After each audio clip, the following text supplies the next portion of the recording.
दरअसल सीता लक्ष्मी जी जो हैं, मैं इनको भाभी जी कहता हूँ, और हमारा बहुत पुराना दोस्ताना है। आपके स्वर्गीय पति मेरे मित्र थे और हम लोग साथ अहमदाबाद में काम करते थे, और वो IIM में थे, तो आपके यहाँ हर शाम को कॉफ़ी पीने वहीं से मुझे कॉफ़ी की भी लत पड़ी थी, मद्रासी कॉफ़ी पीने की, हाँ, साउथ इंडियन कॉफ़ी पीने की। तो तब से आप लोगों से घनिष्ठ एक क्या नाम हस्बैंड आए? हाँ, वो राज गोपालन थे, और वो इनके प्रिंट डिपार्टमेंट में थे। अच्छा। ही वॉज जिसको आप कह सकते हैं प्रिंटर इन सेंस, बुक्स का लेआउट वगैरह, जैसे जो भी publication, I think I am right. और आप अहमदाबाद में ही टीचर थी, तो और सच में पूछे तो आपके बारे में मुझे बाद में पता लगा कि आपके पिताजी के बारे में, अरे हमारी ऐसी बातें होती हैं। और ये विषय असल में 3-4 साल पहले मेरे मन में आया, क्योंकि जैसे आजकल के माहौल में महसूस कर रहे हैं कि हम दूसरे के बारे में कितना जानते हैं। दूसरा मतलब चाहे वो क्रिश्चियन समुदाय हो, मुस्लिम हो, सिख हो, या आपस में ही हम एक दूसरे इनको हम कितना जानते समझते हैं। फिर बाद में ये भी लगा कि भाई दक्षिण भारत में स्वतंत्रता आंदोलन का क्या स्वरूप रहा, क्या नहीं रहा, इसके बारे में भी हमें नहीं पता है। हमारे दक्षिण भारत की छवि एक रहती है जो बॉलीवुड फिल्म से बनी रहती है, तो उसके बाद तब मुझे एक लगा कि ये उसी दौरान शायद ये बात हुई कि आप अपने पिताजी पर कुछ हुई वो मतलब इकट्ठा कर रही हैं कुछ बात, जो कि आप उसका प्रकाशन करना चाहेंगे। और मुझे इस बात का भी अचरज हुआ कि जैसे वो आपने लिखा भी है इस किताब में कि 101 साल के जब वो थे तो आपके पास 2 महीने वो रहे, उस बीच में वो रोज इनसे कहानियाँ सुनती थी। ये छोटा राहुल और ऑस्ट्रेलिया राहुल तो पूछते थे ना कि यार इनसे कैसे थे, वो कैसे थे, गांधी को देखा, फलाना देखा, तो आप सुनती थी, फिर कभी मन में इसको करेंगे, और उसको ये बाकायदा लिखती भी थी ताकि इसको कंफर्म भी कर लें कि ये कहानियाँ दोबारा उनसे बात करके। बहरहाल इनके अपने परिवार में भी इनके पति के बाद में बीमार भी हुए, और फिर वो 2015 में ना वो चल भी बसे। तो उसके बाद बच्चे भी बड़े हो गए थे, बेटी की शादी हो चुकी थी, बेटा दिल्ली में नौकरी पे आ गया था उसका, तो इनको शायद ऐसा वो कर लेनी चाहिए, इसमें कुछ काम करना चाहिए इस किताब पे। तो आपसे जब उस समय बात हो रही थी तो मुझे सबसे पहले तो ये अचरज लगा, उस समय शायद आप 74-75 साल की रही होंगी 2017 में, कि जब आपने इस पर सोचना शुरू किया कि ये किताब लिखी जाए, है ना। आप एक टीचर जरूर रही हैं, छोटी कुछ कविताएं बच्चों के लिए लिखी होंगी, कुछ छोटी मोटी कहानियाँ लिखी होंगी, लेकिन ऐसा लेखन का ऐसा एक बहुत ऐसा अनुभव तो नहीं रहा है। लेकिन आपने ये कहा कि मैं इसको ही करूँगी, और मूल इनका विचार तो ये था कि आपका जो भी कुनबा रहा होगा, चाहे वो तमिलनाडु में हो, चेन्नई में हो, या अहमदाबाद में ही आपके कुछ हैं, दिल्ली में भी आपके भाई बहन वगैरह हैं काफ़ी, तो 35, 40, 50 लोगों का जैसे कुनबा है, तो उन्होंने कहा कि यार इन बच्चों के लिए वो कहानी, आज़ादी की कहानी, उस दौरान के उस समय की कहानी, उस समय की बात, एक इस तरह से एक छोटी मोटी कहानी के तौर पर ये इकट्ठा की जाए ताकि उनके लिए हो जाए। तब हमें भी ये लगा, आपको भी ये लगा कि नहीं, ये उस परिवार से थोड़ा सा आगे बढ़कर भी ये किताबें कुछ ही होनी चाहिए। तो मुझे लगता है ये आपका एक बहुत ही क्या कहूँ, इस उम्र में तो हम तो पता नहीं कहाँ कुछ भी उठ भी खड़े हो पाएंगे नहीं हो पाएंगे, लेकिन आपने इसको किया है। अब आप 80 साल की भी हो गई हो, है ना, तो एक तो आपको बधाई। और इस किताब का जब इसको तमिल में भी निकाला गया है, और जब आपने चेन्नई में ही इसका विमोचन किया था, उसमें काफ़ी शायद आप इसकी बात बता सकते हो कि काफ़ी अच्छा एक कार्यक्रम रहा था जी। और अब इसको अंग्रेजी में निकालने का भी एक कोशिश हो रहा है, राहुल इसमें मुझे कर रहा है।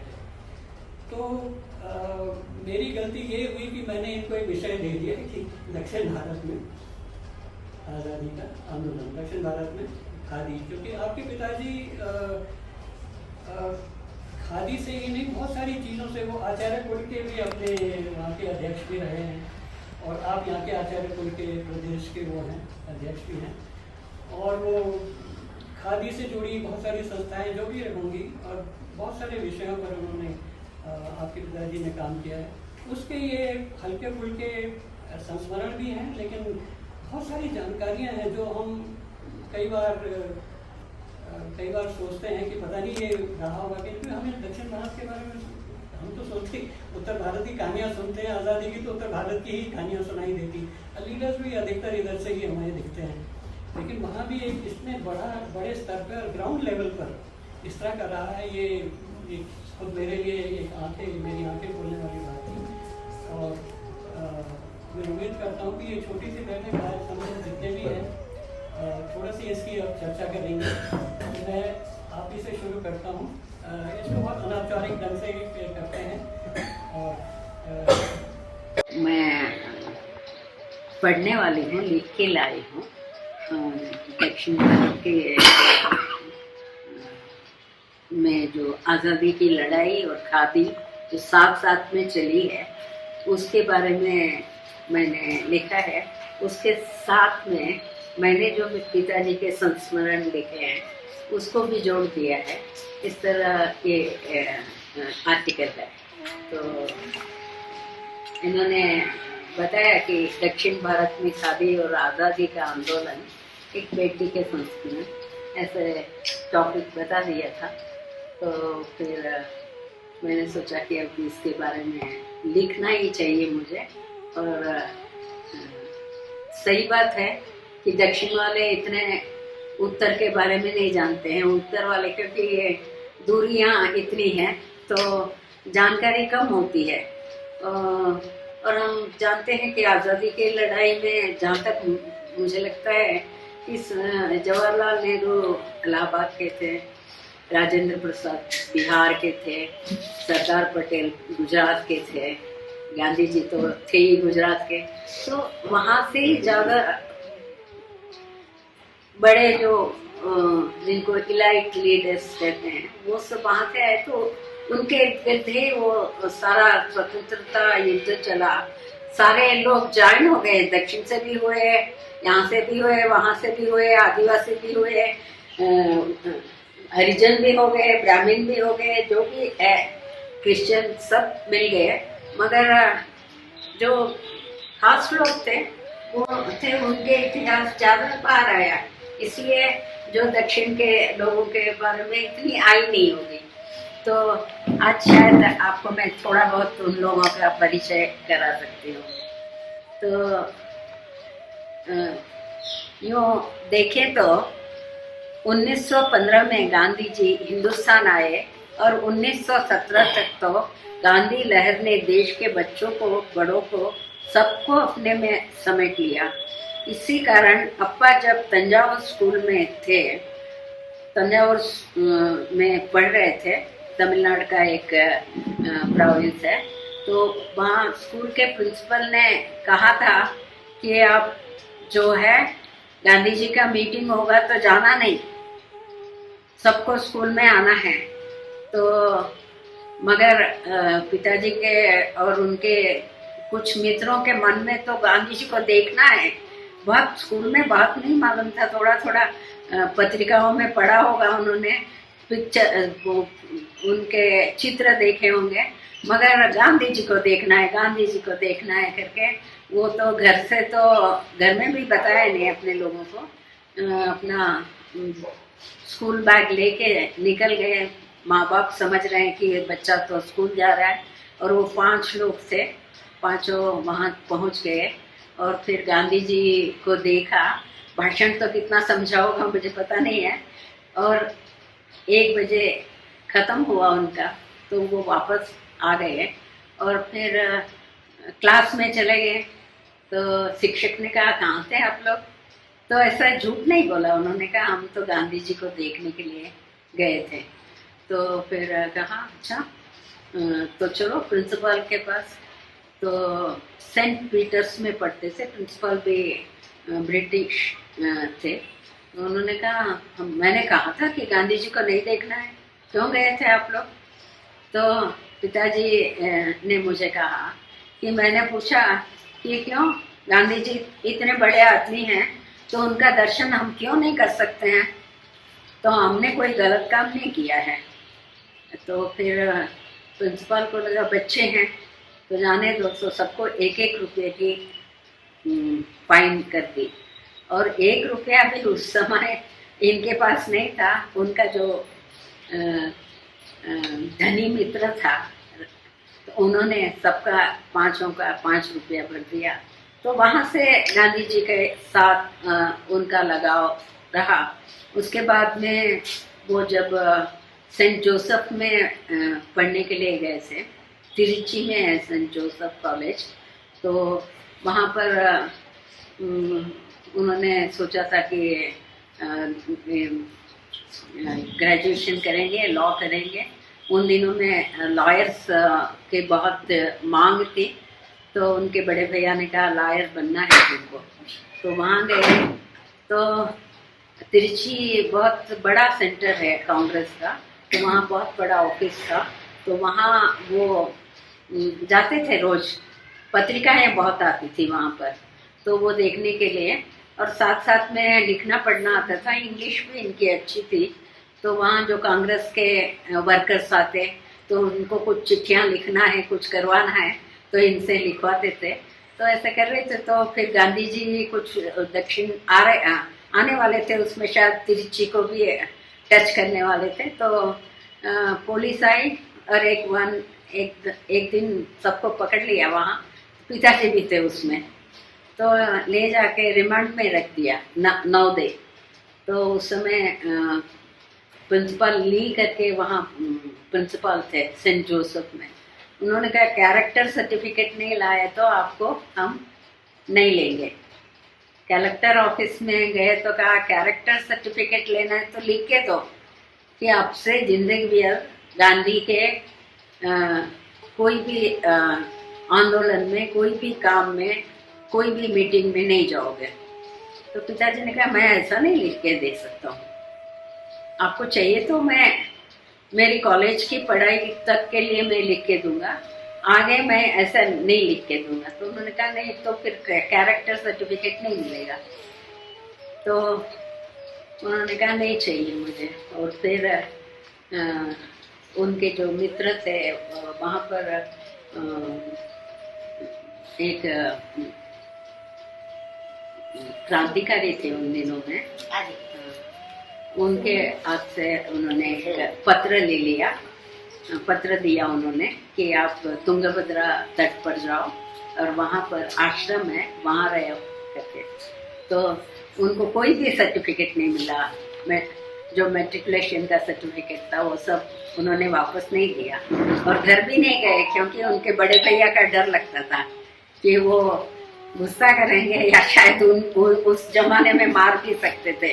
16 साल के 18 साल के लड़के को मार तो सकते थे घर के जो पेरेंट्स थे। उन दिनों में ये रेस्ट्रिक्शन नहीं था, अब आ गया है। तो इसीलिए वो तो बिना बोले वहाँ चले गए। 6 महीने के बाद उन्होंने अपने घर इन्फॉर्म किया कि मैं यहाँ पर हूँ ऐसा। तो गांधी जी का जो ये है इतना डीपली उन दिनों में बच्चों से लेके बड़ों तक गांधी जी की लहर चली। और जो उन्होंने उनके भाई ने वकालत सीखने को कहा वो भी नहीं कर पाए। उनकी इच्छा थी कि वो डॉक्टर बन के गाँव में काम करें, वो भी इच्छा पूरी नहीं हुई। कॉलेज एजुकेशन नहीं किया, मगर शायद गांधी जी के काम में रह के उससे भी बड़ा एजुकेशन उन्होंने अपने जीवन में ले लिया।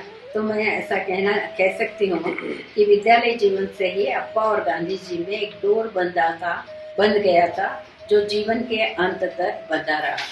गांधी जी ने जब देश का दौरा किया और उड़ीसा जैसे प्रदेशों की गरीबी और नंगापन देखा, वे समझ गए कि इन सब के लिए स्वराज का अर्थ है भोजन और कपड़ा, खाने के लिए भरपेट अनाज और शरीर ढकने के लिए वस्त्र एक अत्यावश्यक जरूरियात है।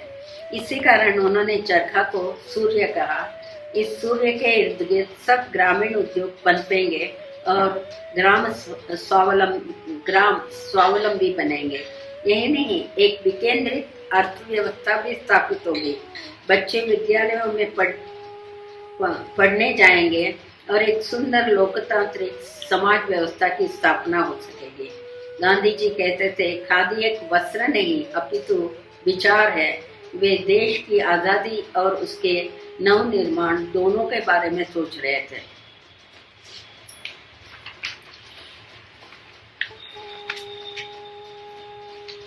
इसलिए गांधी जी ने अपने रचनात्मक कार्य में खादी को पहला स्थान दिया। खादी के साथ कई ग्रामोद्योगों का विकास होगा और ग्राम स्वावलंबन निश्चित ही संभव होगा। मेरे अप्पा को गांधी जी की इस व्यवस्था में बहुत विश्वास होने के कारण खादी कार्य से जुड़ गए। अपनी अच्छी खासी नौकरी छोड़कर चरखा संघ के कार्य को हाथ में ले लिया। अप्पा के चरखा संघ से जुड़ने की एक छोटी रोचक कहानी है जो मैंने अपनी किताब में भी लिखा है कि गांधी जी जब चरखा संघ की 1925 में उसकी स्थापना हुई, उसके बाद कृष्णदास जाजू सेक्रेटरी थे। गांधी जी पहले से अध्यक्ष थे और अंत तक वही अध्यक्ष रहे। तो गांधी जी और कृष्णदास जाजू जी ने सोचा कि हैदराबाद में एक चरखा संघ की शाखा खोलेंगे। तो वहाँ पर दूत जी रामकृष्ण दूत वो बहुत अच्छा बढ़िया काम कर रहे थे। उन्होंने एक छोटा सा किराना दुकान रखा था अपने घर के लिए। सारा फिर गांधी जी का काम करते थे। तो उनको सौंप देंगे वो। तो दूत जी ने कहा नहीं नहीं, मैं अकेला नहीं करूँगा, मेरे साथ एक के वैद्यनाथन भी चाहिए। तो फिर गांधी जी ने जाजू जी को पूछा, एक के वैद्यनाथन इतने जरूरी है क्या? तो जाजू जी ने कहा हाँ, अच्छा एक कार्यकर्ता होना चाहिए, तभी कोई भी जो संस्था है वो पनपेगी। तो फिर गांधी जी ने कहा तब पिताजी जो है अच्छी कमाई कर रहे थे। उन दिनों में 250 रुपया कमाना बहुत बड़ी बात थी। बड़ा परिवार था, जॉइंट फैमिली था हमारा। तो उन्होंने कहा नहीं, मैं घर के लिए तो इतना पैसा चाहिए, मैं आपका काम भी करूँगा और ये भी करूँगा। तो गांधी जी ने कहा नहीं, चरखा संघ में ज्वाइन करना है तो आपको उसी के साथ रहना है। तो उनको बोला, उन्होंने जाजू जी को घर भेज दिया। मेरी माँ के रसोई में सीधे वहाँ पहुँच गए। मेरी माँ को तमिल ही आता था, जाजू जी को तमिल नहीं आता था। तो पिताजी को बुलाया, फिर माँ को कहा एक बजट बनाओ। तो उन्होंने सब आटा दाल सबका बजट बनाया। 179 रुपये का बजट बना वो। फिर गांधी जी ने पिताजी को बुलाया वहाँ पर और उन्होंने कहा कि देखो 150 रुपया तुम्हें देंगे और कपड़े के लिए तुम घर के सब लोग सूट काटो और कपड़ा बनाओ और तुम आ जाओ चरखा संघ में। तो पिताजी ने कहा ठीक है। और फिर क्योंकि उन दिनों में चरखा संघ में सिर्फ 75 रुपया देते थे, तो पिताजी के 3 मित्रों ने कहा हम देंगे 25-25 रुपया। तो गांधी जी ने कहा नहीं नहीं, ऐसा नहीं, तुम 5000 जमा कर दो तो हर साल इनको मिलेगा वेतन, 5 साल तक मिल सकता है। चरखा संघ 75 और ये 75 मिलके 5 साल तक मैं दे सकता हूँ। इस तरह गांधी जी जो है हर वर्कर जो भी उनके साथ काम करते थे उनका इतना ध्यान रखते थे कि उनको कोई कमी ना हो कभी। तो ये बात पिताजी ने कही थी। और फिर अप्पा जब खादी से जुड़े, दक्षिण भारत में काफ़ी खादी कार्य चल रहे थे। ब्रिटिश इंडिया में मद्रास प्रेसिडेंसी के अंतर्गत तमिलनाडु, आंध्र प्रदेश, कर्नाटका और केरला के काफ़ी प्रदेश सम्मिलित थे। उन्होंने 4 ही प्रेसिडेंसी बनाया था ब्रिटिश इंडिया में। एक मद्रास प्रेसिडेंसी था, उसमें ये 4 जो दक्षिण के थे सब सम्मिलित थे। गांधी जी ने 1921 में दक्षिण के मदुरई शहर में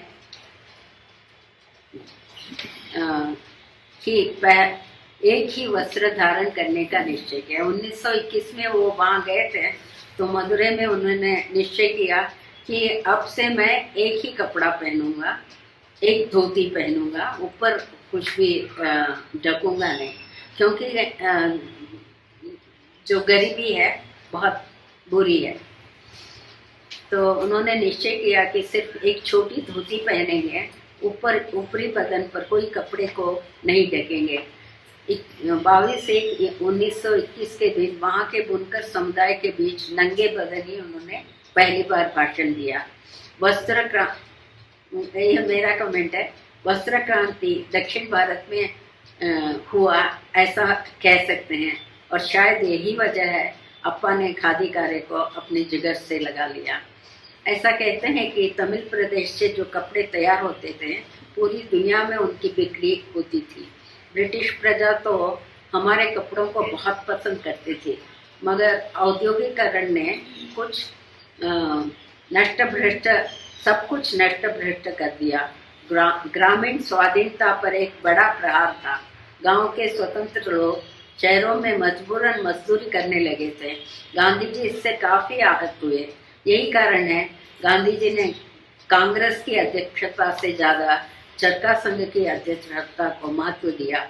शुरू के दिनों में पेरियार ईवी रामास्वामी बहुत बड़े गांधी के फॉलोअर थे, और बाद में उन्होंने वो बदल गए। तो वो अपने कंधों पर खादी के गठरी लाद कर गांव-गांव में खादी बेचते थे। यहाँ पर आपको मैं बताना चाहूँगी कि अप्पा भी खादी की गठरी लेकर गाँव की सड़क पर और हैदराबाद सिकंदराबाद के सड़कों पर आवाज़ें लगाते हुए खादी बेचा करते थे। इसके बारे में एक सुंदर किस्सा है कि यह कहानी निज़ाम का हैदराबाद, उन दिनों में निज़ाम के अंतर्गत था हैदराबाद, और तेलंगाना पास में था उनका। तो वहाँ एक खादी प्रचार और बिक्री के लिए अप्पा और उनके सहयोगी जो है गट्ठर लाद के घूमते थे और प्रचार करते थे। वो गांव का नाम था मिर्जापल्ली। मिर्जापल्ली में एक नवाब रहते थे। नवाब ने सोचा बेचारे ये घूम घूम कर चल कर कितने थक जाते होंगे, तो उन्होंने सब जितने सहयोगी और अप्पा थे सबके लिए साइकिल खरीद दिया। संतानम ने तमिलनाडु में घूमकर खादी कार्यों का निरीक्षण परीक्षण किया था। 1927 में गांधी जी तमिलनाडु आए और खादी पर्यटन किया। इस तरह काफी जाने माने लोग आज़ादी की लड़ाई लड़ना चाहते थे, खादी कार्य से जुड़ गए थे। वे सब चरखा काटने वाले, खादी धारण करने वाले बन गए। जो भी स्वतंत्रता में भाग ले रहे थे, गांधी जी के आने के बाद वो सब खादीदारी भी बन गए। और गांधी जी ने कह दिया था कि सबको सूत काटना है, तो सब सूत काटने वाले भी हो गए। इन दिग्गजों में ही श्री राजगोपालाचारी, कल्कि कृष्णमूर्ति, ना रामास्वामी आदि आते हैं। ये सब तमिलनाडु के बहुत बड़े गांधी कार्यकर्ता हैं। ये कर्मठ खादी कार्यकर्ता थे। इन सबसे मिली शक्ति सर्वोदय संघ के काम आज भी बड़ी अच्छी तमिलनाडु में चल रही है। आज़ादी के बाद हैदराबाद भारत में विलीन हुआ और आंध्र प्रदेश का अंग बन गया। अप्पा का खादी काम सतत चलता रहा। खादी भंडारों को बढ़ाने के काम में हिस्सा लिया। उनके बही खाता सही हो इसका सतत ध्यान रखते थे। अप्पा का कहना था कि कराची कांग्रेस में वो गए थे, वहाँ पर उन्होंने गांधी जी के कार्य पद्धति को नजदीक से देखा और सीखा कि साफ बही खाता कैसे रख सकते हैं। और वहाँ उन्होंने देखा कि कांग्रेस में जो है डेमोक्रेसी का किस तरह अच्छी तरह से पालन होता था। वो हर चीज को सबसे पूछते थे, उसके बाद ही कोई नियम बनाते थे। जब खादी बोर्ड के अध्यक्ष बने तो खादी और उससे जुड़े रचनात्मक कार्य को करते रहे। बाद में खादी कमीशन बम्बई में उन्हें इंटीग्रेटेड डेवलपमेंट प्रोग्राम के डायरेक्टर बनाया। उस कार्यक्रम के तहत ग्रामदानी गांवों की प्रगति, अन्य ग्रामीण उद्योग, तेलघानी, गोबर गैस, नीरा और गुड़ बनाना आदि कार्यों से संलग्न रहे। मैं एक बार उनके साथ उनके टूर पर गई थी, तो देखा कि अप्पा जैसे उच्च अधिकारी के साथ बड़ी सहजता से लोग अपनी दुविधाएं का समाधान पा रहे थे। यही गांधी जी का शिक्षण है। कोई भी उनको अप्रोच कर सकता था गांधी जी को। तो और जो है ये जब आपा इसमें थे खादी कमीशन में, हैदराबाद में बहुत सारे आश्रम चल रहे थे। वहाँ पर भी उन्होंने जो नीरा बनाना है, गुड़ बनाना है, तेल घानी है, इन सब के उद्योग लगाए थे। चर्म उद्योग भी उन्होंने कोशिश की, मगर वो बहुत सक्सेसफुल नहीं हुआ, क्योंकि हम उस काम को करना पसंद नहीं करते हैं, इसलिए। अदरवाइज बहुत अच्छा काम वहाँ हुआ। हैदराबाद में बहुत सारे शिक्षण संस्थाओं में ये सब काम लिए गए। राजा जी ने सेलम प्रदेश के पुदुपाड़यम नामक स्थान पर गांधी आश्रम की स्थापना कर खादी कार्य को बहुत बढ़ावा दिया। तिरुपुर, तिरुचेंगोड, तारापुरम आदि क्षेत्रों के लोगों को खादी तैयार करने के लिए प्रोत्साहित करते थे, उनकी सहायता भी करते थे। इस तरह ग्रामीण थोड़ी अधिक कमाई कर पाते थे। 1920-21 में कोयम्बतूर ने खादी को जीवित रखा। उस समय में ही 30,000 गज खादी की पैदाइश थी। देश में उसका पहला स्थान था। 1946 में गांधी जी के कहने पर 5 जगह पर प्रकाशम जी ने खादी प्रचार का काम लिया। गांधी जी ने आज़ादी और रचनात्मक कार्य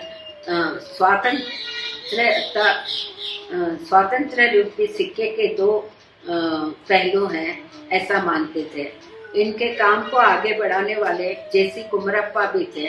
गांधी जी के राजनीतिक उत्तराधिकारी नेहरू थे, तो गांधी जी के अर्थशास्त्र के उत्तराधिकारी जेसी कुमरप्पा थे। दक्षिण में राजा जी को खादी पिता मानते थे। गांधी जी ने कई जगहों का निरीक्षण इनके साथ किया। खादी प्रचार और स्वतंत्रता के संदेश देने साथ साथ कदम मिलाकर चले। दक्षिण के सब शहरों में विदेशी वस्त्रों का बहिष्कार, नशाबंदी, नमक सत्याग्रह, सारे आंदोलन साथ साथ चलते रहे।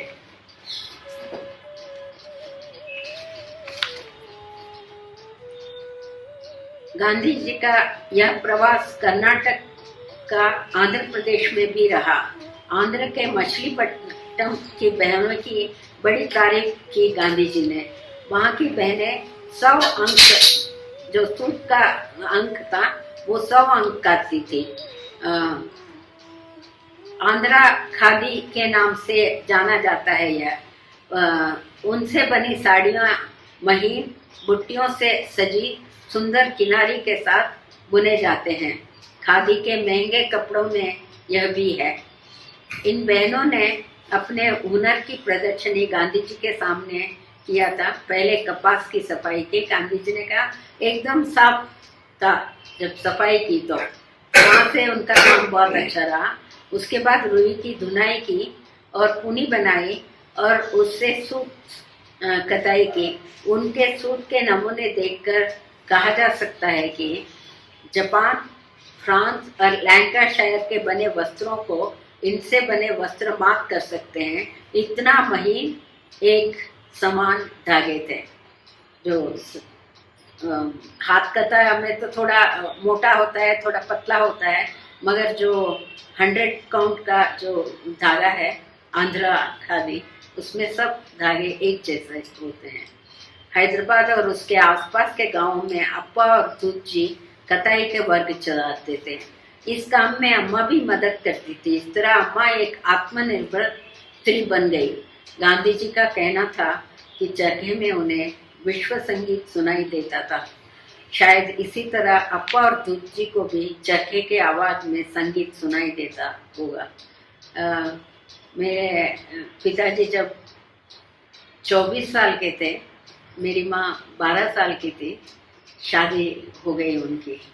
तो लगता था कि हम सब सोचते हैं कि ये कैसे जीवन बिताया होगा, मगर इनका जीवन देखने से ऐसा लगता है कि बहुत ही एक दूसरे से आदर सत्कार करके एक दूसरे के काम को महत्व देके उन्होंने अपना घर चलाया, और इसीलिए हम सब जो है इतने आज़ादी के साथ आगे बढ़ सके। 2010 में लिखी खादी एक ऐतिहासिक समग्र दृष्टि में प्रदीप दीक्षित का कहना है कि आंध्र के ताड़पत्री गांव से 20 मील तक के घरों में 60,000 चरखे आज भी चलते हैं, और तमिलनाडु के कोयम्बतूर जिले में उनका अंदाज़ा है 2 लाख चरखे चलते हैं। अगर आज़ादी की लड़ाई में विदेशी वस्त्रों को जलाया, चरखा ने हाथ कते हाथ बुने खादी को दिया, जिसने जन समुदाय में स्वतंत्रता के मंत्र फूंके, और खादी और चरखा ने स्वतंत्रता की लहर फैला दी। इसी किताब में कहते हैं, गांधी जी का कहा हुआ लिखा था, कताई राष्ट्र की शुद्ध शक्ति है और समृद्धि का प्रत्यक्ष एवं पवित्र प्रतीक है। यह एक कर्तव्य है, और कोई हिंदू हो या मुसलमान, ईसाई, यहूदी या पारसी, सबके लिए कताई अनिवार्य है, कताई करणीय है, ऐसा उन्होंने कहा। यही बात है कि अप्पा ने नियम बना दिया कि परिवार के हर एक सदस्य को हर रोज एक गुंडी काटना अनिवार्य था। हम लोगों को एक गुंडी सुबह से शाम तक कभी भी काट के रखना है, छोटा या बड़ा। हमारी दादी को छोड़कर बाकी सबको काटना अनिवार्य था। जिस दिन हम काट नहीं पाते, दूसरे दिन अप्पा उपवास करते थे, वो खाना नहीं खाते थे। तो हमारी बुआ, हम तो छोटे से तो इतने नहीं समझे, तो बुआ कहती नहीं नहीं नहीं काट लो, नहीं तो मेरा भाई भूखा रहेगा। तो हम सबके लिए नियमित काटने की फिर आदत हो गई। जय जगन्नाथ। लाल बैंकर और श्री संतानम ने तमिलनाडु में घूमकर खादी कार्यों का निरीक्षण परीक्षण किया था। 1927 में गांधी जी तमिलनाडु आए और खादी पर्यटन किया। इस तरह काफ़ी जाने माने लोग आज़ादी की लड़ाई लड़ना चाहते थे, खादी कार्य से जुड़ गए थे। वे सब चरखा काटने वाले, खादी धारण करने वाले बन गए। जो भी स्वतंत्रता में भाग ले रहे थे, गांधी जी के आने के बाद वो सब खादीदारी भी बन गए, और गांधी जी ने कह दिया था कि सबको सूत काटना है, तो सब सूत काटने वाले भी हो गए। इन दिग्गजों ने में ही श्री राजगोपालाचारी, कल्कि कृष्णमूर्ति, ना रामस्वामी आदि आते हैं। ये सब तमिलनाडु के बहुत बड़े गांधी कार्यकर्ता हैं। ये कर्मठ खादी कार्यकर्ता थे। इन सबसे मिली शक्ति सर्वोदय संघ के काम आज भी बड़ी अच्छी तमिलनाडु में चल रही है। आज़ादी के बाद हैदराबाद भारत में विलीन हुआ और आंध्र प्रदेश का अंग बन गया। अप्पा का खादी काम सतत चलता रहा। खादी भंडारों को बढ़ाने के काम में हिस्सा लिया। उनके बही खाता सही हो, इसका सतत ध्यान रखते थे। अप्पा का कहना था कि कराची कांग्रेस में वो गए थे, वहाँ पर उन्होंने गांधी जी के कार्य पद्धति को नज़दीक से देखा और सीखा कि साफ बही खाता कैसे रख सकते हैं। और वहाँ उन्होंने देखा कि कांग्रेस में जो है डेमोक्रेसी का किस तरह अच्छी तरह से पालन होता था। वो हर चीज़ को सबसे पूछते थे, उसके बाद ही कोई नियम बनाते थे। जब खादी बोर्ड के अध्यक्ष बने तो खादी और उससे जुड़े रचनात्मक कार्य को करते रहे। बाद में खादी कमीशन बम्बई में उन्हें इंटीग्रेटेड डेवलपमेंट प्रोग्राम के डायरेक्टर बनाया। उस कार्यक्रम के तहत ग्रामदानी गांवों की प्रगति, अन्य ग्रामीण उद्योग, तेल घानी, गोबर गैस, नीरा और गुड़ बनाना आदि कार्यों से संलग्न रहे। मैं एक बार उनके साथ उनके टूर पर गई थी तो देखा कि अप्पा जैसे उच्च अधिकारी के साथ बड़ी सहजता से लोग अपनी दुविधाएं का समाधान पा रहे थे। यही गांधी जी का शिक्षण है। कोई भी उनको अप्रोच कर सकता था गांधी जी को। तो और जो है ये जब अप्पा इसमें थे खादी कमीशन में, हैदराबाद में बहुत सारे आश्रम चल रहे थे। वहाँ पर भी उन्होंने जो नीरा बनाना है, गुड़ बनाना है, तेल घानी है, इन सब के उद्योग लगाए थे। चर्म उद्योग भी उन्होंने कोशिश की, मगर वो बहुत सक्सेसफुल नहीं हुआ क्योंकि हम उस काम को करना पसंद नहीं करते हैं, इसलिए। अदरवाइज बहुत अच्छा काम वहाँ हुआ। हैदराबाद में बहुत सारे शिक्षण संस्थाओं में ये सब काम लिए गए। राजा जी ने सेलम प्रदेश के पुदुपालयम नामक स्थान पर गांधी आश्रम की स्थापना कर खादी कार्य को बहुत बढ़ावा दिया। तिरुपुर, तिरुचेंगोड, तारापुरम आदि क्षेत्रों के लोगों को खादी तैयार करने के लिए प्रोत्साहित करते थे, उनकी सहायता भी करते थे। इस तरह ग्रामीण थोड़ी अधिक कमाई कर पाते थे। 1920-21 में कोयम्बतूर ने खादी को जीवित रखा। उस समय में ही 30,000 गज खादी की पैदाइश थी। देश में उसका पहला स्थान था।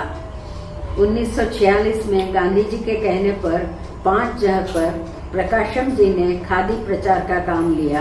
गांधी जी ने आज़ादी और रचनात्मक कार्य स्वातंत्र रूपी सिक्के के 2 पहलू हैं, ऐसा मानते थे। इनके काम को आगे बढ़ाने वाले जेसी कुमरप्पा भी थे। गांधी जी के राजनीतिक उत्तराधिकारी नेहरू थे, तो गांधी जी के अर्थशास्त्र के उत्तराधिकारी जेसी कुमरप्पा थे। दक्षिण में राजा जी को खादी पिता मानते थे। गांधी जी ने कई जगहों का निरीक्षण इनके साथ किया। खादी प्रचार और स्वतंत्रता के संदेश देने साथ साथ कदम मिलाकर चले। दक्षिण के सब शहरों में विदेशी वस्त्रों का बहिष्कार, नशाबंदी, नमक सत्याग्रह, सारे आंदोलन साथ साथ चलते रहे।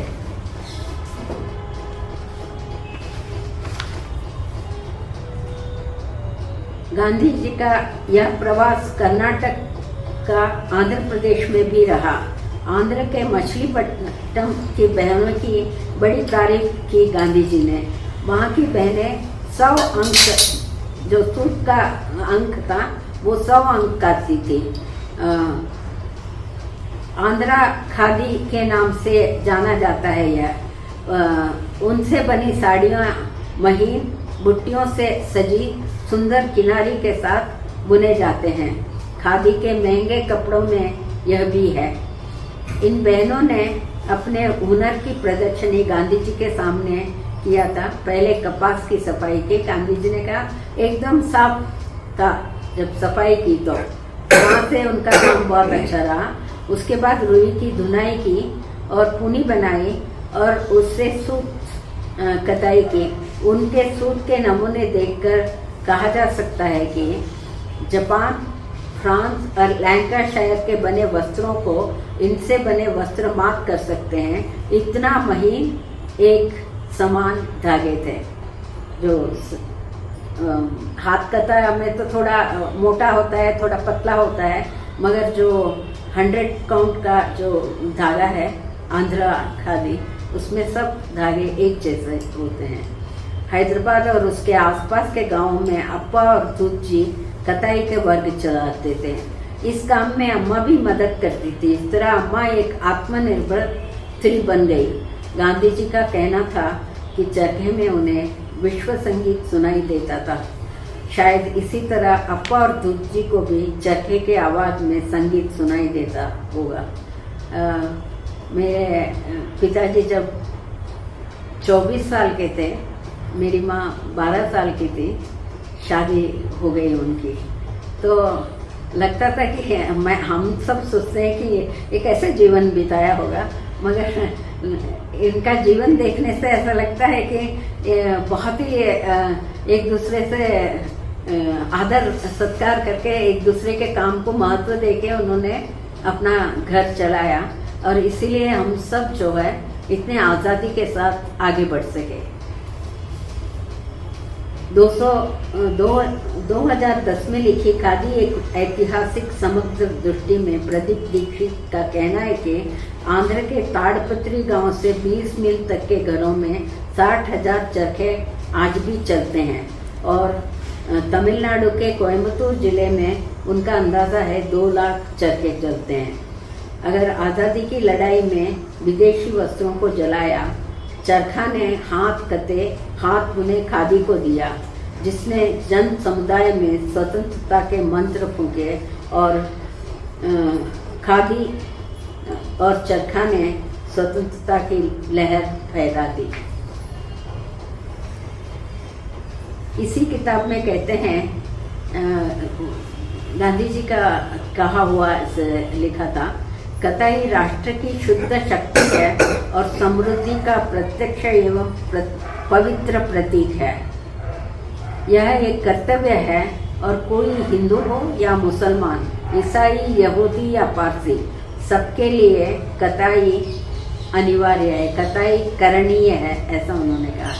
यही बात है कि अप्पा ने नियम बना दिया कि परिवार के हर एक सदस्य को हर रोज एक गुंडी काटना अनिवार्य था। हम लोगों को एक गुंडी सुबह से शाम तक कभी भी काट के रखना है, छोटा या बड़ा। हमारी दादी को छोड़कर बाकी सबको काटना अनिवार्य था। जिस दिन हम काट नहीं पाते, दूसरे दिन अप्पा उपवास करते थे, वो खाना नहीं खाते थे। तो हमारी बुआ, हम तो छोटे से तो इतने नहीं समझे, तो बुआ कहती नहीं काट लो, नहीं तो मेरा भाई भूखा रहेगा। तो हम सबके लिए नियमित काटने की फिर आदत हो गई। जय जगत। इस किताब की शुरुआत थी कि सारे जो हमारे परिवार के जो बच्चे थे, हमारी जनरेशन के, सब जानते थे कि नाना जी या दादाजी का एक एसोसिएशन है गांधी से या खादी से, पर डिटेल्स कोई नहीं जानता था कि किस तरह से एसोसिएटेड थे या क्या काम किया। तो मम्मी ने इसी उद्देश्य से शुरू किया था कि कम से कम उनके पोते पोतियाँ जो हैं और उनके बच्चे, उनको थोड़ा सा और विस्तार में इसके बारे में पता हो कि एक्चुअली क्या काम किया खादी से जुड़कर या गांधीवाद से जुड़े हुए। तो उसी उद्देश्य से उन्होंने लिखना शुरू किया था। पर जब उन्होंने उनके कार्य क्षेत्र के बारे में समझने और समझाने की प्रक्रिया शुरू करी, तब उन्हें लगा कि उनके पास भी इनफ डिटेल्स नहीं थे, इंफॉर्मेशन नहीं था, और उसी से उनकी खोज शुरू हुई डिटेल्स की। और उन्हें ज़रूरत महसूस हुई कि उनके पिता के जो कार्यक्षेत्र से जुड़े हुए स्थल थे, उन स्थलों में जाकर कुछ इंफॉर्मेशन वो गैदर कर पाए। तो हैदराबाद, वर्धा, फिर उसके बाद बॉम्बे, और साउथ में तिरुपुर, मदुरई, चेन्नई आदि जगह पर जाकर उन्होंने अलग अलग तरह के इंफॉर्मेशन गैदर किया। और इसमें उनका कई लोगों से मिलना भी हुआ। हालांकि उनके पिताजी के जनरेशन के तो कोई बच्चे नहीं थे, पर उनसे 2 जनरेशन छोड़कर कुछ सहयोगी थे जिन्होंने उनके बारे में सुना था या उनके साथ बहुत ही एडवांस स्टेज में काम किया था। तो वैसे कुछ लोगों से उनका मिलना हुआ, जैसे कि मदुरई में श्री के नटराजन से उनकी मुलाकात हुई। फिर वर्धा में उन्होंने सेवाग्राम और पावनार आश्रम गए थे, तो वहाँ आचार्य बाल विजय जी और उनसे मुलाकात हुई। फिर उनके अपनी शिक्षिका सुमनताई बंग और उनके कुछ सहपाठियों से मुलाकात हुई। तो वो काफ़ी उनके लिए एक नॉस्टैल्जिक ट्रिप भी था। तो इस तरह से उन्होंने फिर मुंबई में जो खादी और ग्रामोद्योग का जो आर्काइव्स है, वहाँ जाकर कुछ उनके पिताजी के लिखे हुए लेख और कुछ और लोगों के खादी और ग्रामोद्योग के लिखे हुए लेख वो इकट्ठे किए वहाँ पे। तो इस तरह से उन्होंने अपने इंट्रोडक्शन में इसको एक तीर्थ यात्रा बताया है। तो वाकई उनके पिता के बारे में तो उन्होंने इंफॉर्मेशन गैदर किया, और मुझे लगता है ये एक तरीके से उनकी अपनी एक सेल्फ डिस्कवरी की जर्नी भी थी। तो and I think that gave her a lot of energy, that whole process of gathering information about her father's work and also revisiting sites of her own childhood, because Wardha में उन्होंने अपनी schooling करी पूरी। तो ये उनकी जो पूरी इस किताब की जर्नी इस तरह से रही। और दूसरा मैं आपको इसलिए भी बधाई देना चाहूँगा कि गांधी विचारधारा जो कि आज के राजनीतिक माहौल में फेड सा होता हुआ नज़र आ रहा है। तो थैंक यू कि आपने उस विचारधारा को बनाए रखने की कोशिश करी है इस किताब के थ्रू। Thank you. तमिलनाडु में ही जो आपके ही अपने जिन बच्चों के लिए और बच्चों के बच्चों के लिए लिखना चाह रही थी, उनका किस तरह का रिस्पॉन्स रहा? आई थिंक कई लोगों के लिए तो अभी भी एक नॉस्टैल्जिया है कि उनके नाना या दादा के बारे में लिखी गई किताब है। हाँ, कुछ जो पोते पोतियों ने थोड़ा सा उससे एक स्टेप आगे जाकर वो उत्सुक थे जानने के लिए कि एक्चुअली क्या काम किया। तो बाकी लोगों के लिए तो नॉस्टैल्जिया वैल्यू था। बाकी सबसे बड़ी बात मुझे लगती है कि जैसे हम लोग जब स्वतंत्रता की आज़ादी की बात सोचते हैं तो बड़े नाम ही हमारे उसमें आते हैं, लेकिन कितने करोड़ों लोग रहे होंगे और करोड़ों लोग आपकी तरह रहे होंगे जो उसने एक साधारण एक परिवार में एक साधारण पत्नी की तरह बच्चों को पालना, मतलब ऐसे भी रहे होंगे जो गांधी से या उस विचारधारा से या उस प्रेरणा से जिन्होंने अपने छोटे ही स्तर पे भी अपना वही एक तरह का एक जीवन जिया। तो वाकई वो अंग्रेजी तो बोलेंगे हैट्स ऑफ टू यू। इस उम्र में भी आपने अपनी एक डिस्कवरी, एक नई तरह की रीडिस्कवरी आपने करी। तो उसके वाकई जैसे राहुल ने कहा आपको बधाई भी, और ये हमारे लिए भी एक प्रेरणा जो हम उस दौर में आप पहुँच रहे हैं, हमारे लिए भी एक प्रेरणा है। आपने जो बताया ना कि जो छोटे छोटे लोगों ने कितना काम किया होगा, जो तमिलनाडु में 150 साल जो पूरा हुआ है, तो मदुरई में जो गांधी स्मारक निधि है, गांधी म्यूजियम है, वहाँ के हेड नटराजन सर थे।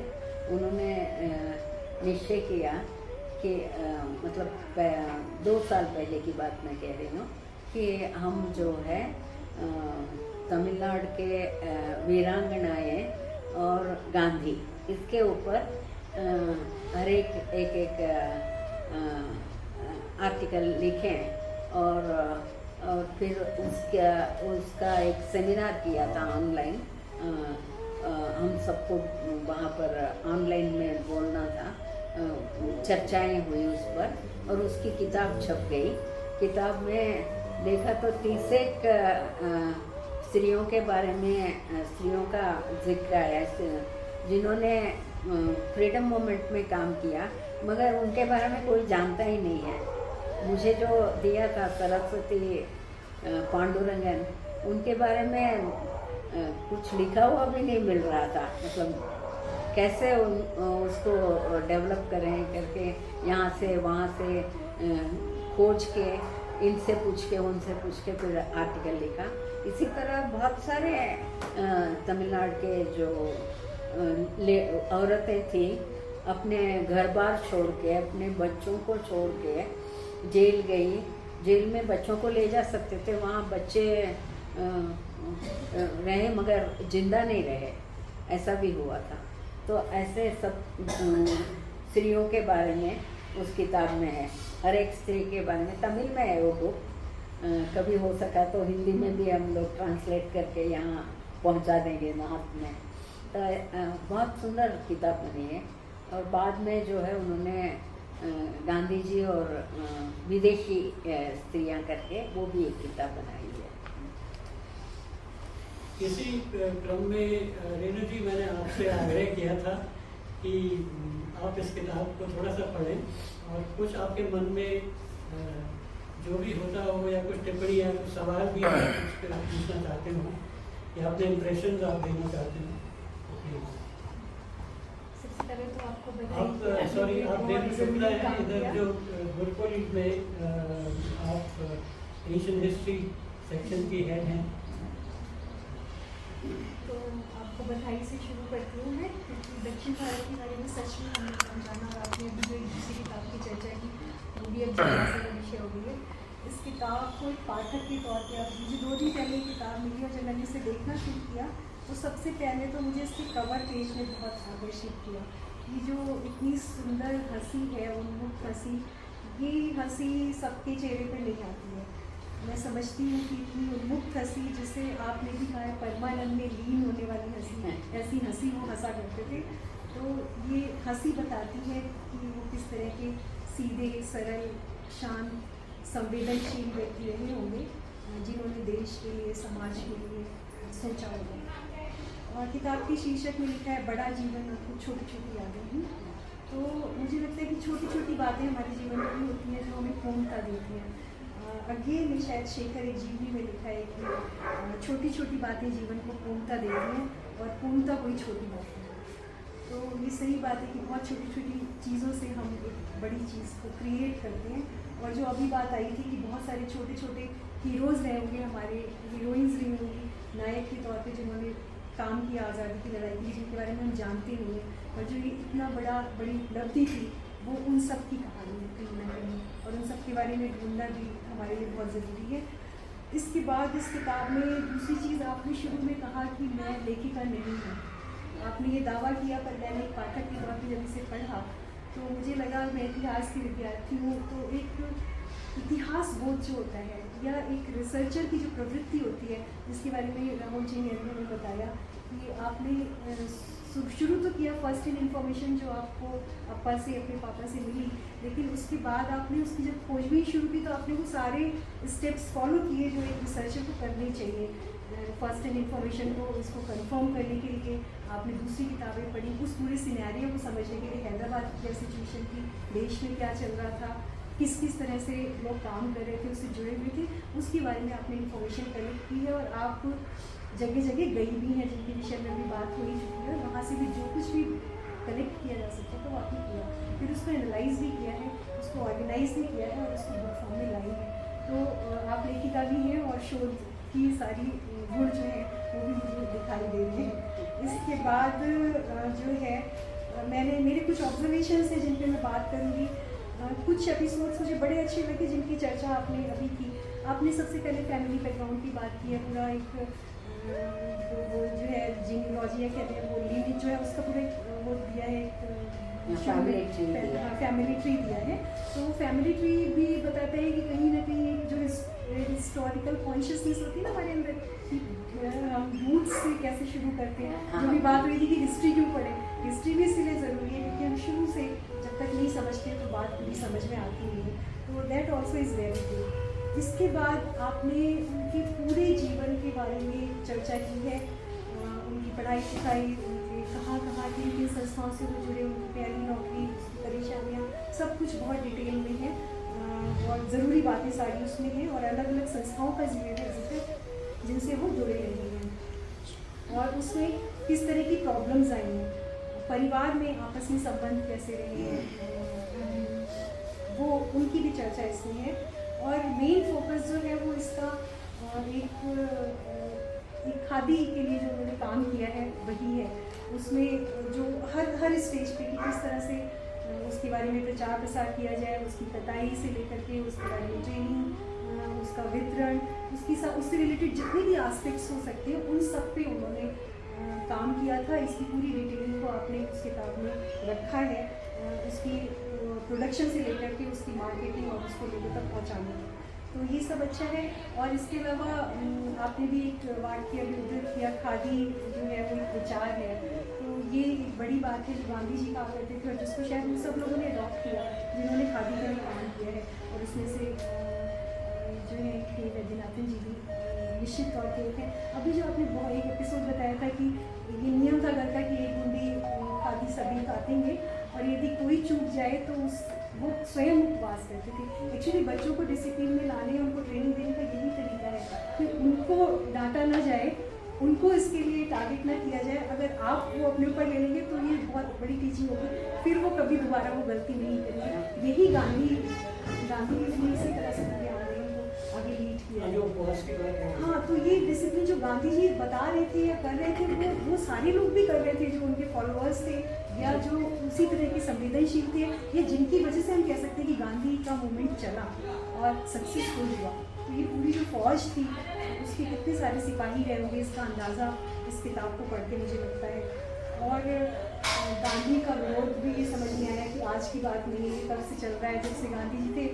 आपने बताया सेंट पीटर्सबर्ग या सेंट जोसेफ जब सिर्फ गांधी जी को देखने या सुनने जाने के लिए ₹1 का जुर्माना लगाया गया या उसको कैरेक्टर सर्टिफिकेट लाने के लिए कहा गया और वो कैरेक्टर सर्टिफिकेट भी नहीं दिया गया तब तक जब मनी पे नहीं दिया गया ये कहते कि आपको नहीं दिया जा सकता अगर आप ये लिख के नहीं देंगे कि आप इस तरह के मूवमेंट में शामिल होंगे। तो गांधी का हम अंदाज़ा लगा सकते हैं कि जिन सिचुएशंस में गांधी ने या उन लोगों ने जो उनके साथ में काम किया होगा वो कितनी टफ रही होंगी और पूरा का पूरा प्रशासनिक तंत्र और बहुत सारे लोग जो पावरफुल थे वो उनका अगेंस्ट रहे होंगे और उन सिचुएशंस में इतने कमाल का काम करना एक काबिल तारीफ तो नहीं, और हमें शायद समझना चाहिए कि हम जो कहते हैं कि सिचुएशंस ख़राब हैं या वो हैं उसमें भी हम किस तरह से अपने लिए रास्ते ढूंढ सकते हैं। तो उस हिसाब से मुझे बहुत मोटिवेटिंग लगता है ये सब।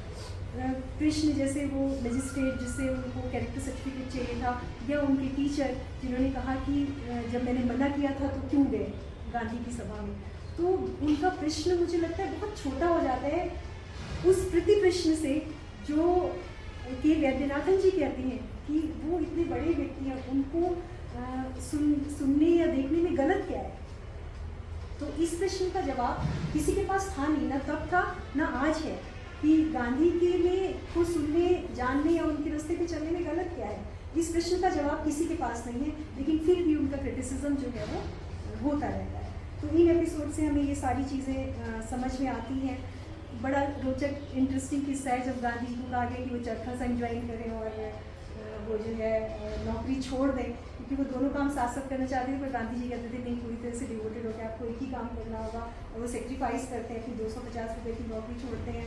और गांधी जी भी कहीं ना कहीं एडजस्ट करते हैं और 75 रुपये की जगह जस्ट डबल जो है उनके लिए वेतन तय करते हैं, पब्लिक फंड से उसको इंडिया से कहते हैं। फिर कुछ और लोग मदद के लिए आते हैं। और उसमें एक चीज़ जिसका जिक्र आप कर रही थी पर उस बात का जिक्र नहीं हुआ कि 75 रुपये पब्लिक फंड से जाए, इसके लिए जो सहायता के लिए आगे आते हैं वो 3 लोग होते हैं। तो वो कहते हैं 25-25 रुपया हम सब देंगे। तो वो कहते हैं, गांधी जी कहते हैं कि 5 साल का इकट्ठा आप दे दीजिए, अगर आप ऐसा नहीं करेंगे तो 25 रुपये जब ये लेने जाएंगे तो आप अपना कुछ काम बता देंगे, उसी काम में उलझ के रह जाएंगे और हमारा काम नहीं होगा, इसलिए आप ये पूरा पैसा एक साथ दे दीजिए। तो गांधी जी के बड़े दिलचस्प एक कुछ एंगल निकल के आता है, जिस तरह के स्वभाव के वो रहे होंगे। और रोचक प्रसंग एक बड़ा व्यापारी थे। हाँ, पक्के व्यापारी। उसका भी एक स्टेटमेंट मैंने कहीं लिखा था उसको, ये कि गांधी आदमियों के बड़े पारखी थे और धन के मामले में चतुर कैलकुलेटर। बड़ा सटीक है और वो एपिसोड उसको कंफर्म भी करता है। इसके अलावा एक रेलगाड़ी का भी रोचक प्रसंग है कि बंगाली सज्जन के साथ जब के वैद्यनाथन जी यात्रा कर रहे हैं और एक सही यात्री जो है वो बंगाली को लगातार क्रिटिसाइज किए जा रहे हैं और फिर वो कहते हैं कि नहीं, जो हमारे साथ बैठे बंगाली हैं तो वो बड़े चले जाते हैं। तो कुछ बड़े हल्के फुल्के रोचक प्रसंग भी हैं। आपकी माँ के माध्यम से आपने बताने की कोशिश की है कि वो लोग जो फ्रंट सीट पे नहीं थे, वो लोग जो सामने नहीं आज़ादी की लड़ाई में शामिल थे और पीछे जो फैमिली के लिए थे, वो किस तरह का सेक्रीफाइस कर रहे थे। मतलब महीनों यानी कितने समय तक उनको खबर भी नहीं रहती थी कि क्या हो रहा है, उनके साथ टच में नहीं होते थे। तो वो किस तरह की लाइफ होगी और किस तरह की मना स्थिति में उन लोगों ने घर परिवारों को संभालना होगा, ये भी बड़ा टचिंग है कि परिजनों के त्याग के बिना कोई भी एक लीडर या हीरो जो है वो तब तक नहीं कर सकता जब तक उसको बैकिंग नहीं होती है अपनी फैमिली मेम्बर्स की, और ख़ास तौर से पत्नी। तो वो हमें दिखाई दे रहा है वो थी, इसलिए वो इतना बड़ा काम कर सके। हिंदू मुस्लिम जो भेद और जो हिंसा हमने देखी विभाजन के टाइम, उसका भी जिक्र किताब में है। खासतौर से हैदराबाद के कॉन्टेक्स्ट में जिक्र है कि वहाँ किस तरह की सिचुएशन थी, क्योंकि निज़ाम वॉज नॉट रेडी कि वो इसमें शामिल हो जाए, हिंदुस्तान का हिस्सा बने। तो उसके बारे में उस पर आपने काफ़ी प्रकाश डाला, जिससे एक अंडरस्टैंडिंग डेवलप होती है हमारी भी कि वहाँ पर क्या चल रहा था। मुस्लिम लोगों की किस तरह की राष्ट्रभक्ति थी, उससे संबंधित भी कुछ एपिसोड हैं। अभी आपने एक एपिसोड बताया अभी कि जब उस मतलब खादी को लेकर जाते थे वैद्यनाथन जी और उनके एक सहयोगी पैदल ही जाते थे, तो किसी मुस्लिम व्यक्ति ने वो देखा है, उसे ऑब्जर्व किया, तो उन्होंने उनके लिए साइकिल अरेंज की कि ये साइकिल पे जा सके। तो इस तरह बहुत बड़ा काम नहीं है ये, लेकिन ये फिर भी बहुत बड़ा काम है उन्होंने सोचा। इतनी संवेदनशीलता थी, ये लोग रोज जा रहे हैं खादी के प्रचार के लिए, तो क्यों ना मैं जो सहयोग कर सकता हूँ वो करूँ। तो ये जज्बा उस समय लोगों में किस तरह से रहा होगा। एक और घटना है जो एक सर्कल इंस्पेक्टर की है, कांचीपुरम में थी। तो वहाँ पे वो लोग जो थे उनको आदेश था कि आप जितने सत्याग्रही हैं उनको मारिए, लाठी चार्ज करिए, और वो करना नहीं चाहते थे। तो उन्होंने वैद्यनाथन जी को कहा कि आप यहाँ से चले जाइए। तो वैद्यनाथन जी ने कहा मैं नहीं जाऊँगा, आप ही क्यों नहीं नौकरी छोड़ देते हैं, आपके रिटायरमेंट के कुछ दिन बचे। तो हुआ वही, उन्होंने नौकरी छोड़ दी ताकि इन लोगों को टारगेट ना करना हो।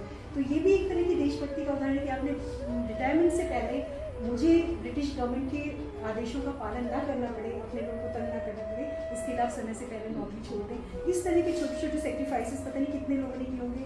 कुछ और चीज़ें हैं जो मुस्लिम लोगों के बारे में हमारे उसको और क्लियर करती हैं, जैसे कराची अधिवेशन का जिक्र है जिसमें जबकि वैद्यनाथन जी जाते हैं भाग लेने के लिए, तो वो वली खान की गौशाला में जाते हैं। उनके पास एक बड़ी गौशाला है और वो देखते हैं कि 3 गाय जो हैं उनको कंबल उड़ाया गया है।